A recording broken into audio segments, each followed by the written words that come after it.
আমরা কোরআনের শেষ 10টি সূরায় পৌঁছেছি। বিষয়বস্তুর দিক থেকে আগের সূরাগুলোর তুলনায় এই শেষ 10টি সূরায় কিছুটা ভিন্নতা রয়েছে। আমরা গত সপ্তাহে জেনেছি সূরা হুমাজা সম্পর্কে, যেটা কিয়ামতের সম্পর্কে সতর্ককারী সূরাগুলোর মধ্যে সর্বশেষ সূরা ছিল। আপনারা জানেন যে সাধারণভাবে বলতে গেলে আমপারা অর্থাৎ 30 পারার সূরাগুলো সাধারণত পরকাল, বিচার দিবস এবং এই সংক্রান্ত বিষয়গুলোর কথা বলে। এছাড়াও বিভিন্নভাবে সতর্ক করে তাদেরকে যারা কিনা পরকালে অবিশ্বাস করে। কিন্তু এখন আমরা সূরার বিষয়বস্তুতে হঠাৎ একটা পরিবর্তন দেখছি। এই শেষ 10টি সূরার ব্যাপারে মোটামুটিভাবে বলা যায় যে এই সূরাগুলোতে বারবার রাসূল সাল্লাল্লাহু আলাইহি ওয়াসাল্লামের জীবনের সাথে জড়িত কোনো না কোনো বিষয়ের বর্ণনা এসেছে। মোটামুটি সবগুলো সূরারই আসবাবি নুজুল রয়েছে। কোরআনের ক্ষেত্রে আসবাবি নুজুল অর্থ হলো ওহী অবতরণের প্রেক্ষাপট বা শানে নুজুল। তো কোরআনে অনেক আয়াত আছে যেগুলোতে নাজিলের ঐতিহাসিক প্রেক্ষাপট নিয়ে কোনো দ্বিমত নেই, কিন্তু কিছু কিছু পরিচ্ছেদ এমনও আছে যেগুলোর বিষয়ে স্কলারগণ একমত নন যে নিশ্চিতভাবে এই বিষয়ে এই কারণেই এই আয়াতগুলো নাজিল হয়েছে। উদাহরণস্বরূপ আমরা কোনো সূরা সম্পর্কে এরকম ধারণা পাই যে অমুক সূরা মক্কি অথবা প্রাথমিক মক্কি অথবা শেষের দিকে মাক্কি বা প্রাথমিক অবস্থায় মাদানী বা শেষের দিকে মাদানী, কিন্তু হয়তো সূরাটির সাথে সরাসরি সম্পৃক্ত কোনো ঘটনা পাওয়া যায় না। আর যদি এর সাথে সম্পৃক্ত কোনো ঘটনা পাওয়া যায়, হয়তো এই ব্যাপারে স্কলাররা চূড়ান্তভাবে একমত নন। এক্ষেত্রে হয়তো তাফসিরগুলোতে এ সংক্রান্ত শুধুমাত্র দু একটা বিচ্ছিন্ন বর্ণনা পাওয়া যায়। কিন্তু আমরা এই যে শেষ 10টি সূরাতে দেখতে পাবো যে অনেক বেশি পরিমাণে এগুলো নাজিলের প্রেক্ষাপট রয়েছে এবং যথেষ্ট ঐতিহাসিক পটভূমি রয়েছে। তবে সবার আগে আমরা বুঝতে চাই যে কোরআনের একেবারে শেষ অংশের বিষয়বস্তুর এই পরিবর্তন কোথা থেকে পরিবর্তন হয়েছে এবং কিভাবে পরিবর্তিত হয়েছে। তো আমরা যা গত পর্বে আলোচনা করেছি অর্থাৎ সূরা হুমাজা, সেটা কোরআনের বর্ণিত জাহান্নামের ভয়াবহ বর্ণনাগুলোর মধ্যে একটি। সূরাটির শেষের দিকে এই সতর্কবাণী উচ্চারিত হচ্ছে এমন সকল ব্যক্তিদের জন্য যাদের মধ্যে নির্দিষ্ট কিছু বৈশিষ্ট্য রয়েছে। লিকুল্লি হুমাজাতিল লুমাজা, এমন সকল ব্যক্তির জন্য সতর্কতা যাদের আচরণ ও ব্যবহার হুমাজা এবং লুমাজার সাথে মিলে যায়। কিন্তু বক্তব্যটি যদিও সার্বজনীন এবং সামগ্রিক মানবজাতির উদ্দেশ্যে দেয়া, বক্তব্যের সরাসরি শ্রোতাকে কুরাইশরা। এখানে একটা বিষয় বোঝা জরুরি যে আপনি যখন জেনারেল ভঙ্গিতে কথা বলেন, বিশেষত যারা অপরাধী বা গোয়ার স্বভাবের, বেশিরভাগ সময়ই তাদের এই ব্যাপারে বোধোদয় হয় না যতক্ষণ পর্যন্ত না আপনি সরাসরি তাদেরকে ইঙ্গিত করে এভাবে বলেন যে আমি তোমাকেই বলছি। এই কথা অন্য কারোর জন্য নয়, বরং সবার আগে তোমার জন্য। এটা মানুষের স্বভাবগত। সহজ ভাষায় বলতে গেলে ধরুন খতিব সাহেব কোনো বিষয়ে বক্তব্য দিচ্ছেন, পরনিন্দা করো না, মিথ্যা বলো না, সততা অবলম্বন করো, মানুষের এই ভালো কাজগুলো করা উচিত। যখন আপনি মানুষের করণীয় সম্পর্কে শুনেন, আপনি ভাবেন হ্যাঁ অন্য মানুষের এগুলো করা উচিত, আমার প্রয়োজন নেই, আমি ভালো আছি। অথবা আমি নয়, বরং অন্য মানুষের এই খুতবা শোনা উচিত। এখানে আপনি কার ব্যাপারে চিন্তা করছেন না, আপনি আপনার নিজের ব্যাপারে চিন্তা করছেন না। যে আয়াতগুলো আমরা ইতিমধ্যে আলোচনা করেছি সেগুলোতে সাধারণ ভঙ্গিতে সমগ্র মানবজাতিকে উদ্দেশ্য করে বলা হয়েছে, কিন্তু এখন আমরা দেখব এখনকার আয়াতগুলোতে সরাসরি কুরাইশদেরকে উদ্দেশ্য করে বলা হচ্ছে। এক নজরে আগের সূরাগুলোর দিকে লক্ষ্য করলে দেখা যাবে, যদিও আমরা তুলনামূলক আরও আলোচনা করব পরের পর্বে। আগের সূরাতে আমরা দেখেছি জাহান্নামের আগুনের একটা বৈশিষ্ট্য হলো এটি এর অধিবাসীদেরকে প্রবল চাপে দুমড়ে মুচড়ে ফেলবে। এর জন্য ব্যবহৃত শব্দ হলো হুতামা, যা চূর্ণ বিচূর্ণ করে ফেলে, দুমড়ে মুচড়ে ফেলে। তো আরবিতে হুতাম অর্থ হলো এমন কৃষিজাত পণ্য যা আপনার পায়ের নিচে পড়ে চূর্ণ বিচূর্ণ হয়ে যায়। আর এই সূরাতে আল্লাহ আমাদেরকে বোঝাচ্ছেন যে এটা ভেবো না যে আযাব অনেক দূরে, বরং চূর্ণ বিচূর্ণ করে ফেলতে পারে এমন শাস্তি এ পৃথিবীতেও দেওয়া সম্ভব। সুতরাং সূরা ফিলে আমরা পড়ব কিভাবে আল্লাহ তার শাস্তি পাঠান, এমন এক আযাব যার মাধ্যমে আব্রাহার বাহিনীর প্রতি এই পৃথিবীতে আখিরাতের আযাবের অতি সামান্য একটা নজির স্থাপন করা হয়েছে। আর এই বর্ণিত সেই শাস্তিটি কি ছিল? ফাজআলাহুম কাআসফিম মাকুল, মানে আক্ষরিকভাবেই তাদেরকে চূর্ণ বিচূর্ণ করে ফেলা হয়েছিল। তাদের অবস্থা হয়েছিল একদম চিবানো শস্যের মতো। এই সম্পর্কে আমরা পরে আরও আলোচনা করব ইনশাআল্লাহ। আজকের আলোচ্য বিষয় হলো প্রথমে সংক্ষেপে কোরআনের বিষয়বস্তুগত এই পরিবর্তনটি দেখানো, যে কিভাবে সতর্ককরণের এই ধারণাটি পরিবর্তিত হয়ে সার্বজনীন ভঙ্গি থেকে নির্দিষ্টভাবে কুরাইশদের দিকে এসেছে। এটা প্রথম। আজকের দ্বিতীয় আলোচনার বিষয়টি হলো কোন জিনিস এই 10টি সূরাকে একের সাথে অন্যকে সম্পৃক্ত করেছে। এই শেষ 10টি সূরা বাচনভঙ্গি অনুসারে চমৎকারভাবে একে অপরের সাথে সম্পৃক্ত হয়ে আছে এবং সবগুলো মিলে একটা অবিচ্ছিন্ন যুক্তি উপস্থাপন করেছে। এগুলো আসলে 10টি ভিন্ন ভিন্ন বিষয়ের সংকলন নয়, বরং মূল একটি বিষয়ের 10টি আলাদা অংশ। তারা 10 খণ্ডে বিভক্ত একটি নিরবিচ্ছিন্ন আলোচনা। সুতরাং ইনশাআল্লাহ আজকের আলোচনায় আমরা বোঝার চেষ্টা করব কোন বিষয়টি এই 10টি সূরাকে সম্পৃক্ত রেখেছে, আর পরবর্তী পর্ব থেকে আমরা একটা করে সূরা নিব এবং আরও বিস্তারিত জানার চেষ্টা করব। আমি মনে করি এই বিষয়ে সামগ্রিক চিত্রটি সামনে থাকলে পরবর্তীতে আমাদের জন্য অনেক বেশি উপকারী হবে যখন প্রতিটি সূরা আমরা আলাদা আলাদাভাবে আলোচনা করব ইনশাআল্লাহ। আর তাছাড়া আমাদের সবারই হয়তো কমপক্ষে এই ছোট সূরাগুলো মুখস্থ আছে, তাই সূরাগুলোর উপর সামগ্রিক ধারণাটা থাকা অত্যন্ত জরুরি এবং উপকারীও বটে। লক্ষ্য করুন, রাসূল সাল্লাল্লাহু আলাইহি ওয়াসাল্লামের জীবনে ঘটে যাওয়া এই আদর্শের দ্বন্দ্ব, যা পরবর্তীতে রূপ নেয় একটা সামাজিক, রাজনৈতিক এবং সামরিক দ্বন্দ্বে। এই দ্বন্দ্বের কেন্দ্রস্থল ছিল প্রধানত মক্কা নগরী, আর মক্কা নগরীর ইতিহাসও অনেক লম্বা। প্রথম দিকের নাম ছিল বাক্কা। ইব্রাহিম আলাইহিস সালামের হিজরতের মধ্য দিয়ে এই নগরীর গোড়াপত্তন হয়। সুতরাং বলা যায় এই শহরের প্রতিষ্ঠাতা হলেন ইব্রাহিম আলাইহিস সালাম। তার সেই পথ পরিক্রমা সম্পর্কে আপনারা সবাই জানেন, এবং তিনি যে দোয়া করেছিলেন তার সেই দোয়াই মূলত এই শহরটিকে টিকিয়ে রেখেছিল। তো সেই দোয়ার সাথে সম্পৃক্ত অনেকগুলো বিষয় রয়েছে যা আমরা এই শেষ 10টি সূরাতে শিখব। এই কারণে ইব্রাহিম আলাইহিস সালামের দোয়াটি আরেকবার দেখে নেওয়া গুরুত্বপূর্ণ, যাতে শেষের সূরাগুলো সহজ হয়। ইব্রাহিম আলাইহিস সালামের দোয়াটি সাধারণত কোরআনে 2টা জায়গায় পাবেন। আজকে আমরা সেখান থেকে একটা বর্ণনাকে বেছে নেব। 2টি স্থানের একটা হলো সূরা ইব্রাহিম। স্বাভাবিকভাবেই সূরা ইব্রাহিমের মধ্যে আছে ইব্রাহিম আলাইহিস সালামের একটা দোয়া। আর দ্বিতীয় স্থানটি হলো সূরা বাকারা। আমরা সূরা বাকারাতে বর্ণিত ইব্রাহিম আলাইহিস সালামের দোয়ার কয়েকটি অংশ নিয়ে আজকে আলোচনা করব। তারপর দোয়াটির সাথে এই শেষ 10টি সূরাকে মিলিয়ে দেখার চেষ্টা করব। ইব্রাহিম আলাইহিস সালাম বলেছিলেন, রব্বি জাআল হাযা বালাদান আমিনান, হে আল্লাহ, এটিকে পরিণত করে দিন একটা শান্তিময় শহরে। স্পষ্টভাবেই কোন শহরের কথা তিনি বলছেন? মক্কা। তো কোরআনে একই ধরনের 2টি বর্ণনা এসেছে। সূরা ইব্রাহিমে এসেছে রব্বি জাআল হাযা বালাদান আমিনান, এই শহরটিকে শান্তিময় করে দিন। সূরা বাকারায় তিনি বলেন, এটিকে পরিণত করে দিন একটি শান্তিময় শহরে। আমি আবার বলছি, এক স্থানে তিনি বলছেন এই শহরটিকে শান্তিময় করে দিন, আরেকবার অন্য স্থানে তিনি বলছেন এটিকে পরিণত করে দিন একটি শান্তিময় শহরে। 2টি আয়াতের মধ্যে একটা সূক্ষ্ম পার্থক্য আছে। বাংলা আয়াত 2টি শুনতে প্রায় একই রকম মনে হয়, কিন্তু আসলে তাদের মধ্যে একটা পার্থক্য আছে। ভাষার এই পরিবর্তন আসলে আমাদেরকে বলে দেয় যে কখন কোন দোয়াটি করা হয়েছিল। যখন তিনি প্রথম এই মরু অঞ্চলে এসেছিলেন তখন কি এটি কোনো শহর ছিল? না। তো তিনি তাকিয়ে আছেন শূন্য প্রান্তের দিকে আর বলছেন, রব্বি জাআল হাযা বালাদান আমিনান, এটিকে পরিণত করে দিন শহরে, শান্তিময় শহরে। এই শূন্য উপত্যকাকে পরিণত করে দিন শহরে। শুধুমাত্র শহর নয়, একে পরিণত করে দিন একটা নিরাপদ এবং শান্তিময় শহরে। যখন তিনি আবার এখানে ফিরে এসেছিলেন তখন কি এখানে শহর ছিল? হ্যাঁ, শহর ছিল। তখন দোয়াতে পরিবর্তন আসলো, যেটা সূরা ইব্রাহিমে বলা হচ্ছে, রব্বি জাআল হাযা বালাদান আমিনান, এই শহরটিকে শান্তিময় করে দিন। এখন তিনি শহরটির দিকে তাকিয়ে আছেন এবং এর দিকে ইঙ্গিত করে বলছেন হাযা বালাদান আমিনান, অর্থাৎ এটাকে করে দিন শান্তিময়। কিন্তু আরও গুরুত্বপূর্ণ যে বিষয়টি, তা হলো তার দোয়ায় যে প্রথম অংশটি ছিল এই শহরটির নিরাপত্তা এবং শান্তির জন্য। দোয়ার দ্বিতীয় অংশটি হলো অরযুক আহলাহু মিনাস সামারাত, এর অধিবাসীদেরকে প্রদান করুন সকল ধরনের ফল। সাহিত্যিক বিবেচনায় ফল শব্দটির মধ্যে খাদ্যের সরবরাহ রয়েছে, যাকে আমরা অর্থনৈতিক সমৃদ্ধিও বলতে পারি। বাংলাতে আমরা একে অর্থনৈতিক সমৃদ্ধি বলে থাকি। তো আমাদেরকে শান্তি দান করুন এবং আমাদেরকে সমৃদ্ধি দান করুন, এটা হলো মক্কার জন্য ইব্রাহিম আলাইহিস সালামের দোয়ার প্রথম অংশের সারসংক্ষেপ। এই শহরটিকে শান্তি এবং সমৃদ্ধি দান করুন। সামাজিক বিজ্ঞান আমাদেরকে শেখায় যে একটি সমাজ টিকে থাকতে পারে না যদি 2টি জিনিস না থাকে, একটা হচ্ছে শান্তি আর একটা হচ্ছে অর্থনৈতিক সমৃদ্ধি। তো এর দ্বারা আসলে কি বোঝায়? এর দ্বারা বোঝায়, ধরুন আপনার বাড়ি আছে, আপনার ব্যবসা প্রতিষ্ঠান আছে, আপনার কাজ আছে, আপনার গাড়ি আছে, আপনার টাকা আছে, কিন্তু এগুলোর কোনোটাই নিরাপদ নয়, কোনো শান্তি নেই, কোনো নিরাপত্তা নেই। তাহলে এই সমাজটি টিকে থাকতে পারবে না, কারণ সেখানে কোনো কিছুরই কোনো নিরাপত্তা নেই। কিন্তু যদি সব কিছু নিরাপত্তা থাকে, যথেষ্ট পুলিশ, যথেষ্ট আইন শৃঙ্খলা, সব কিছু যদি নিরাপদ হয়, কিন্তু আপনি কাজ পাচ্ছেন না, টাকার অভাবে পরিবারের ভরণ পোষণ করতে পারছেন না, সেই সমাজও টিকে থাকতে পারবে না।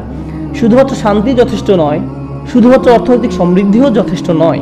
একটি সমাজের সুস্থতা এবং সচল থাকার জন্য আপনার প্রয়োজন শান্তি এবং আপনার প্রয়োজন সমৃদ্ধি, উভয়টি আপনার দরকার। সুতরাং ইব্রাহিম আলাইহিস সালামের এই দোয়ার মধ্যে তার অসাধারণ প্রজ্ঞা এবং বিচক্ষণতার একটা পরিচয় আমরা পাচ্ছি। তিনি 2টি বিষয়কেই সমানভাবে চাইলেন। তারপর আমরা ইব্রাহিম আলাইহিস সালাম সম্পর্কে নতুন আরেকটি বিষয় জানতে পারি। তিনি জানতেন যে আল্লাহ তাকে ইমাম বানিয়েছেন। এই ব্যাপারে যে শব্দ ব্যবহৃত হয়েছে, ইন্নী জাইলুকা লিন-নাসি ইমামা, আমি তোমাকে বানাচ্ছি মানুষের উপর ইমাম। তো ইমাম শব্দটির প্রাথমিক অর্থ হলো নেতা। সুতরাং তাকে নেতৃত্বের অবস্থান দেওয়া হচ্ছে।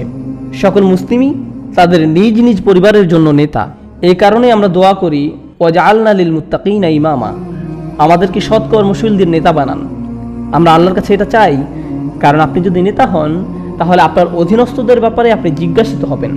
সুতরাং আপনি এমন ব্যক্তিদের ব্যাপারে জিজ্ঞাসিত হতে চান যারা ভালো কাজ করে এসেছে। এ কারণে ইব্রাহিম আলাইহিস সালাম দোয়া করেছিলেন, অরসুক আহলাহু মিনাস সামারাত মান আমানা মিনহুম বিল্লাহি ওয়াল ইয়াউমিল আখির। এর অধিবাসীদেরকে প্রদান করুন সকল ধরনের ফল। এটা হচ্ছে সমৃদ্ধির অংশ। কিন্তু তিনি আরো বলেন, শুধুমাত্র তাদেরকে প্রদান করুন যারা আল্লাহ এবং বিচার দিবসে বিশ্বাস করে। শেষ বিচারের দিনে তিনি আল্লাহর কাছে এমন সন্তানদের জন্য জবাবদিহি করতে চাইছেন না যারা শিরকে লিপ্ত রয়েছে, যারা কুফরিতে লিপ্ত রয়েছে। তাই তিনি বলছেন, যখন আপনি প্রদান করবেন শুধুমাত্র বিশ্বাসীদেরকে প্রদান করুন। অন্য কথা বলতে গেলে অবিশ্বাসীদেরকে অনাহারে রাখুন। তাদের ব্যাপারে আমি আগ্রহী নই। তাদের ধারাবাহিকতা যাতে বজায় না থাকে। প্রসঙ্গক্রমে নূহ আলাইহিস সালামের দোয়ায় বিষয়বস্তু একই রকমের ছিল, ওয়ালা ইয়ালিদু ইল্লা ফাজিরান কাফফারা। তিনি আল্লাহর কাছে জাতিকে ধ্বংস করে দেওয়ার দোয়া করেছিলেন এই বিশ্বাস থেকে যে তারা যাদেরকে জন্ম দিবে তারাই পাপে ডুবে থাকবে, যারা হবে জঘন্য ধরনের পাপী, জঘন্য ধরনের অবিশ্বাসী। তাই এটাই তাদের প্রাপ্য যে তাদের পুরো জাতিকেই বিলুপ্ত করে দেয়া হবে। এই শিরক, এই কুফর, এই ফুজুর চলতে পারে না। ইব্রাহিম আলাইহিস সালাম বলছেন, শুধু আমার বিশ্বাসী সন্তানদেরকে সমৃদ্ধি দান করুন।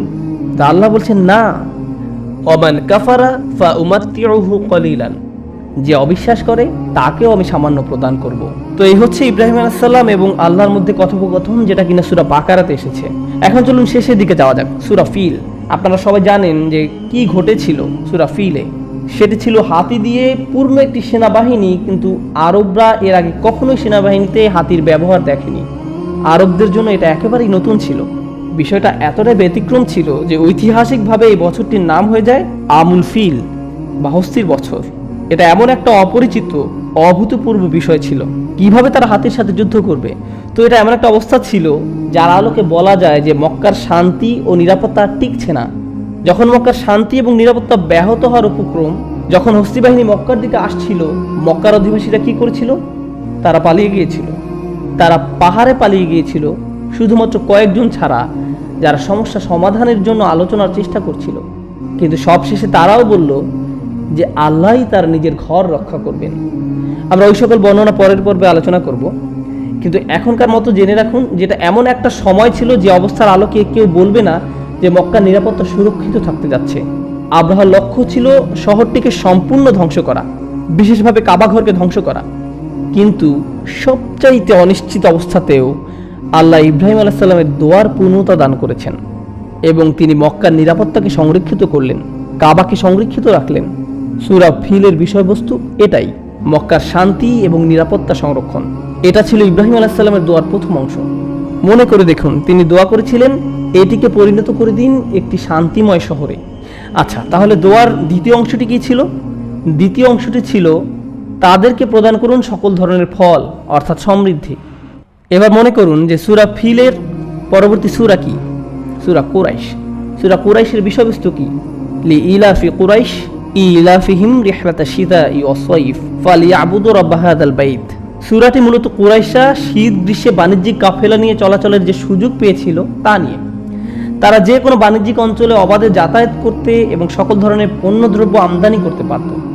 সারা বছর ধরেই তারা এই ধরনের আমদানি রপ্তানি করতে পারত। সারা বছর ধরেই তারা এই ধরনের আমদানি রপ্তানি করত। অন্য কোনো আরব গোত্র কি এটা করতে পারত না? কেন পারত না? কারণ অন্য গোত্রগুলো এরকম করতে চাইলে তাদেরকে এর মাসুল দিতে হতো, অপহরণের মুখে পড়তে হতো। কিন্তু কুরাইশরা ছিল একমাত্র ব্যতিক্রম, তাদেরকে ছাড় দেয়া হতো। কেন কেউ তাদের আক্রমণ করতো না? এমনকি যদি কেউ আক্রমণ করতে চাইতো, পরিচয় পাওয়ার পর সাথে সাথে সরে যেত। কেন? কারণ তারা মনে করত যে এরা পবিত্র, যেহেতু এরা পবিত্র ঘরের রক্ষক। এ কারণে তাদের অবাধ বাণিজ্যের সুযোগ ছিল। কিন্তু পাশাপাশি আরেকটি রাজনৈতিক কারণও ছিল। অধিকাংশ গোত্রেরই নিজ নিজ মিথ্যা উপাস্য ছিল, যেগুলোর মূর্তি বানিয়ে তারা পূজা করত। কিন্তু এই মূর্তিগুলো কোথায় রাখা হতো? কাবা ঘরের মধ্যে। মূর্তিগুলো থাকতো কাবা ঘরের ভিতরে। কুরাইশরা যদি কখনো আক্রমণের শিকার হতো, আক্রমণকারী গোত্রকে সহজেই এরকম বলার সুযোগ ছিল যে ঠিক আছে, তোমাদের মূর্তিটি নাক আর অক্ষত থাকছে না। এই কারণে কুরাইশদের সাথে বিরুদ্ধে যেত না কেউ, কারণ হারাম শরীফের রক্ষক হিসেবে তারা এই সম্মানের অধিকারী ছিল। তো তাদের ছিল অবাধ বাণিজ্যিক সুবিধা। এই কারণে আক্ষরিকভাবেই তারা সকল ধরনের ফল উপভোগ করতে পারত। এর সাথে কি ইব্রাহিম আলাইহিস সালামের দোয়ার দ্বিতীয় অংশটি মিলে যাচ্ছে? তো দুটো দোয়াই পূর্ণতা প্রাপ্ত হলো। একটি অংশ পূর্ণ হলো সূরা ফিলে, আর অন্য অংশটি সূরা কুরাইশে।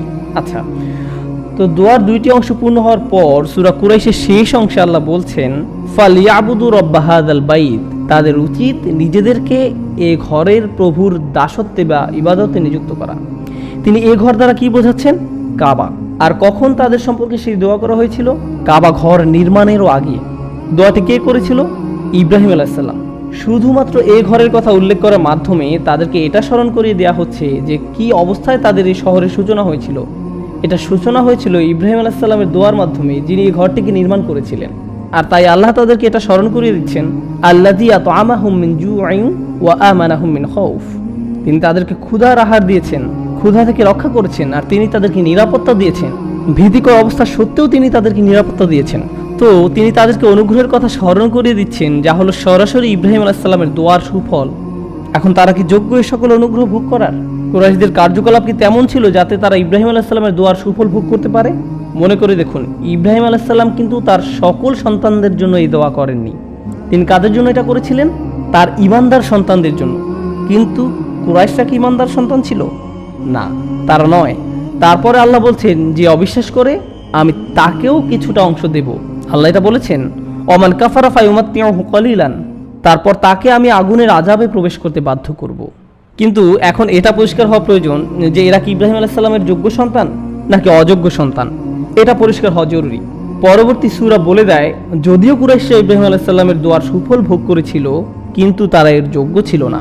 আরাআইতাল্লাযী ইউকাযযিবু বিদ্দীন, তুমি কি তাকে দেখেছো যে ধর্মের বিরুদ্ধে মিথ্যারোপ করে, এতিমের সাথে খারাপ ব্যবহার করে, তাড়িয়ে দেয়, অভাবগ্রস্তকে খাবার দানে উৎসাহিত করে না?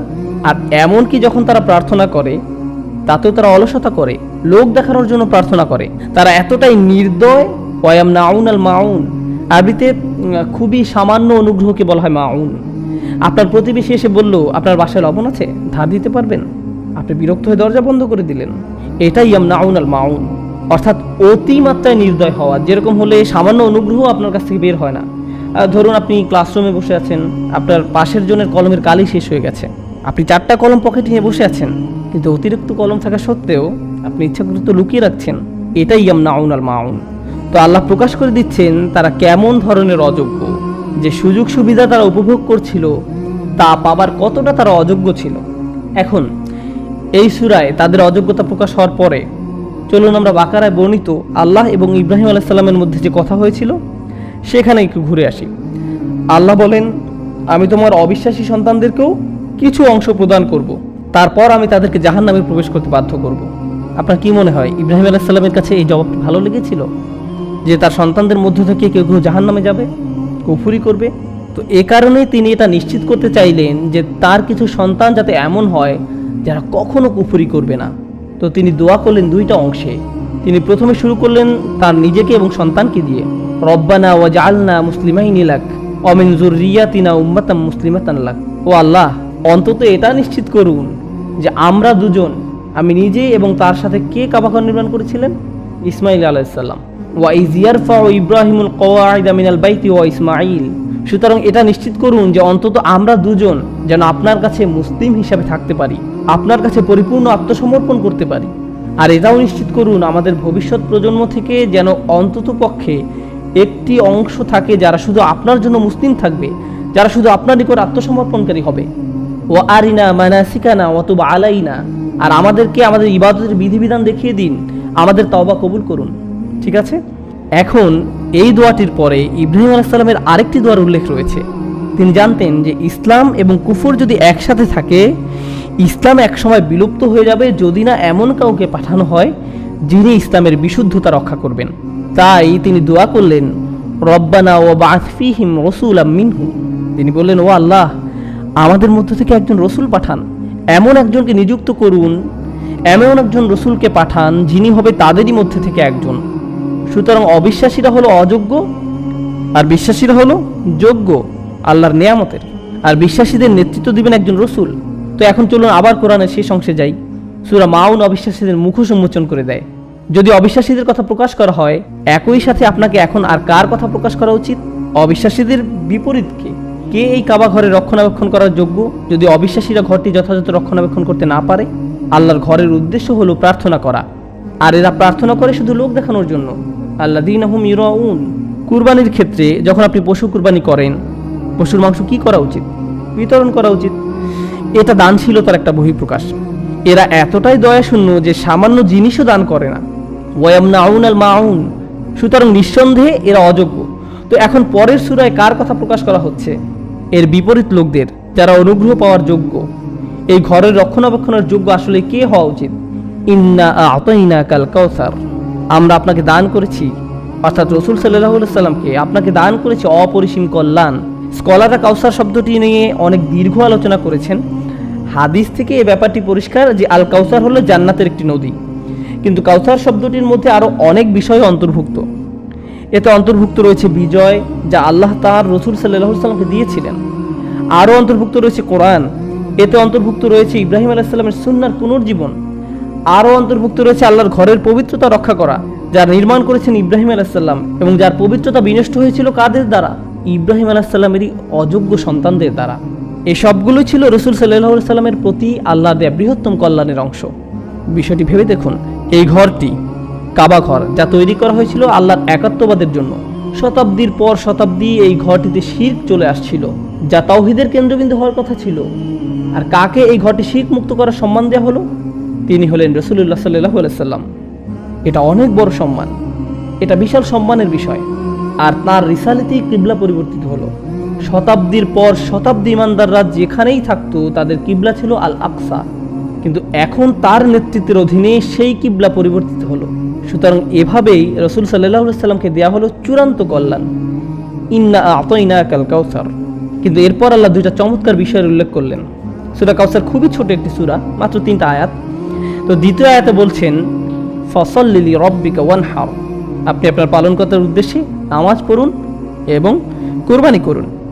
নামাজ এবং কুরবানি এটা কার বৈশিষ্ট্য ছিল? ইব্রাহিম আলাইহিস সালামের নামাজ এবং কুরবানি। কারণ কুরবানির প্রথাটি কার কাছ থেকে শুরু হয়েছিল? ইব্রাহিম আলাইহিস সালামের। ইসমাঈল আলাইহিস সালামের সেই ঘটনাটি। তো রাসূল সাল্লাল্লাহু আলাইহি সাল্লামকে এখন বলা হলো যে আপনি আপনার পূর্বপুরুষ ইব্রাহিম আলাইহিস সালামের সেই সুন্নাহকে পুনরুজ্জীবিত করুন। এরপর আল্লাহ বলছেন ইন্না শানিআকা হুয়াল আবতার।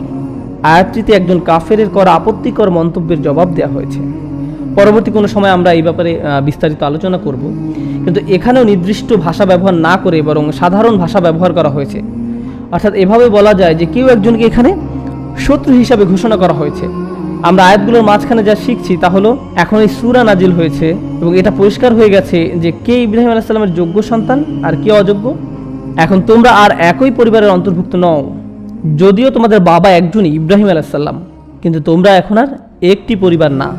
সকল যুক্তিসঙ্গত কারণেই তারা তোমাদের শত্রুতে পরিণত হয়েছে। আর যা তাদেরকে তোমাদের শত্রুতে পরিণত করেছে তা এরকম না যে ভিন্ন রক্ত তাদের শরীরে, বরং একই রক্ত, একই পরিবার, একই গোত্র। যা তোমাদেরকে শত্রুতে পরিণত করেছে তা হলো তোমাদের হৃদয়ে ধারণ করা বিশ্বাস, ঈমান এবং তাদের অন্তরের কুফর। এ কারণে পরবর্তী সূরার বর্ণনা করেছে কেন আমি তোমাদের শত্রু, কেন আমি আর তোমাদের সাথে নেই, কেন তোমাদের সাথে আর আমার কোনো সম্পর্ক নেই। তোমাদের সাথে আমি সকল সম্পর্ক ছিন্ন করেছি, যদিও তোমাদের আর আমার গোত্র একই। ঐতিহাসিকভাবে আরব সমাজের পরিচয় এবং নাগরিকত্ব মূলত কিসের উপর নির্ভর করত? স্ব গোত্রকে বোঝানো হতো। আপনার গোত্রই হলো আপনার নাগরিকত্ব। আর রাসূল সাল্লাল্লাহু আলাইহি সাল্লামকে সরাসরি আদেশ দেওয়া হলো তিনি যেন নিজের সেই নাগরিকত্ব পরিত্যাগ করেন। সেই আদেশের ভাষণটি কী ছিল? কুল ইয়া আইয়ুহাল কাফিরুন। ঠিক পরের সূরা কাফিরুন। হে রাসূল তাদেরকে বলুন, আল্লাহ তাকে বলছেন তিনি যখন তাদেরকে বলেন। কুল শব্দটি খুবই গুরুত্বপূর্ণ এই সূরাতে।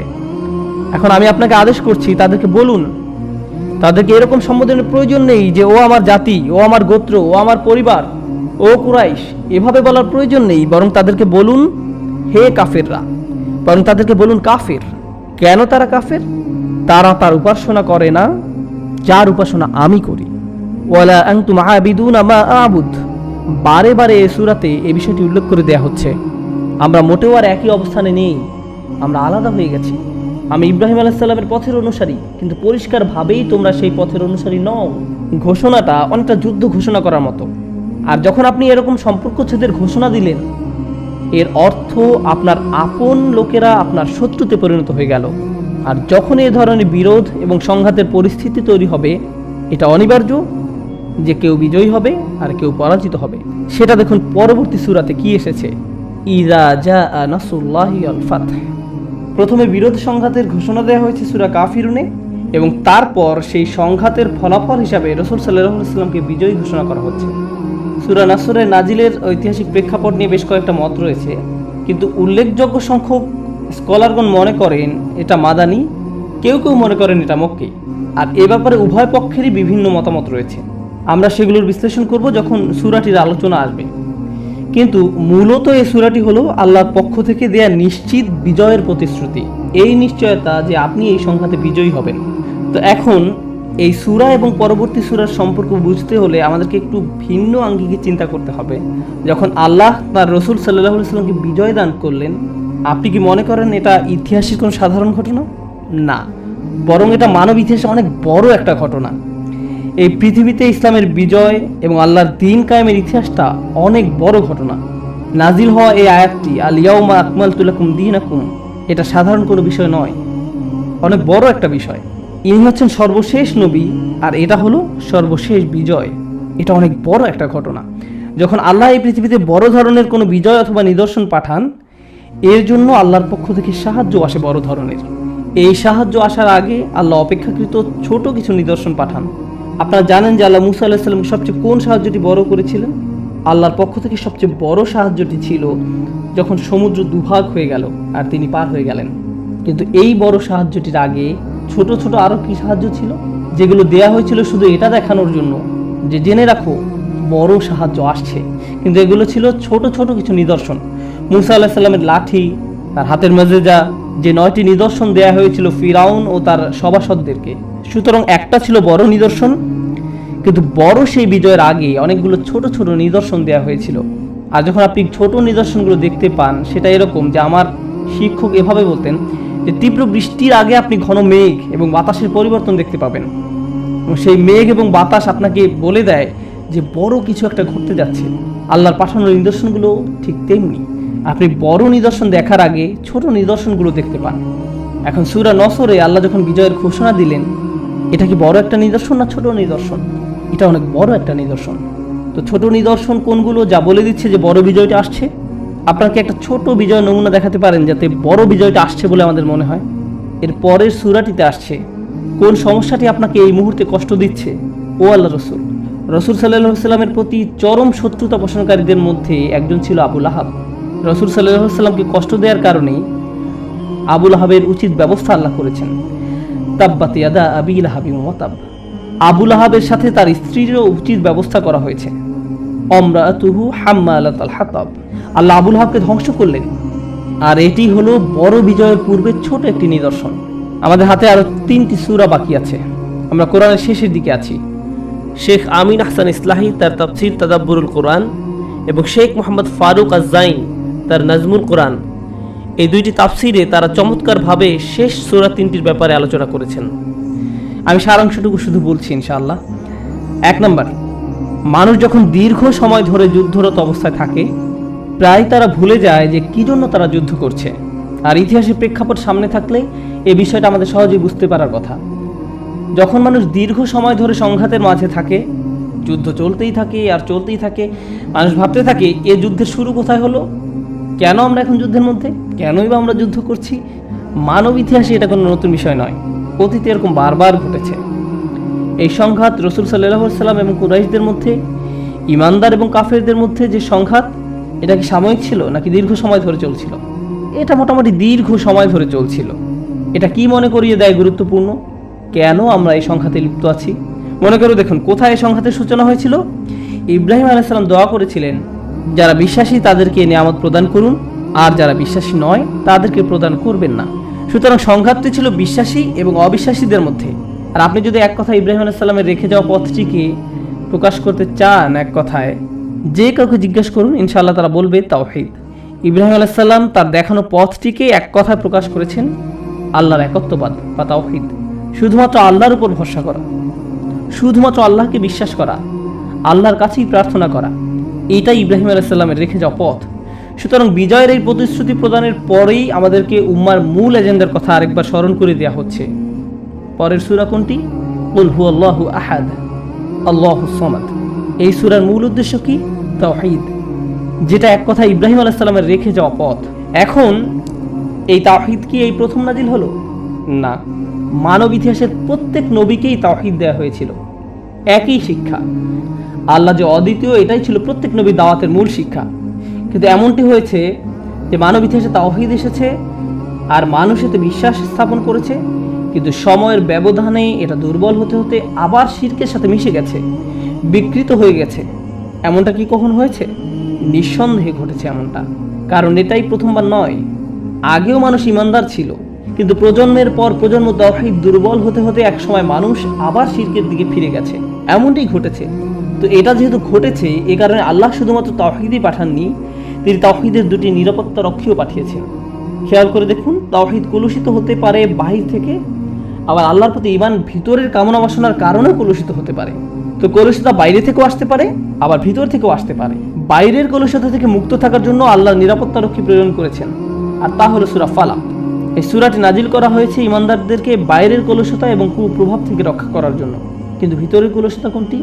সেটা হলো শয়তানের ওয়াসওয়াসা, এটা হলো নফস, এটা হলো খারাপ সঙ্গ, যা আপনার কানে চুপিসারে কুপরামর্শ দেয়।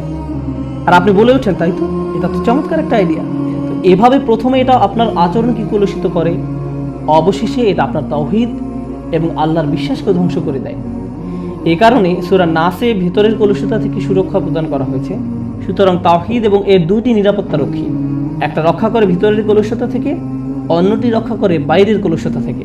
এভাবেই কোরআনের শেষ চমৎকার 10টি সূরার ধারাবাহিকতা শেষ হয়েছে।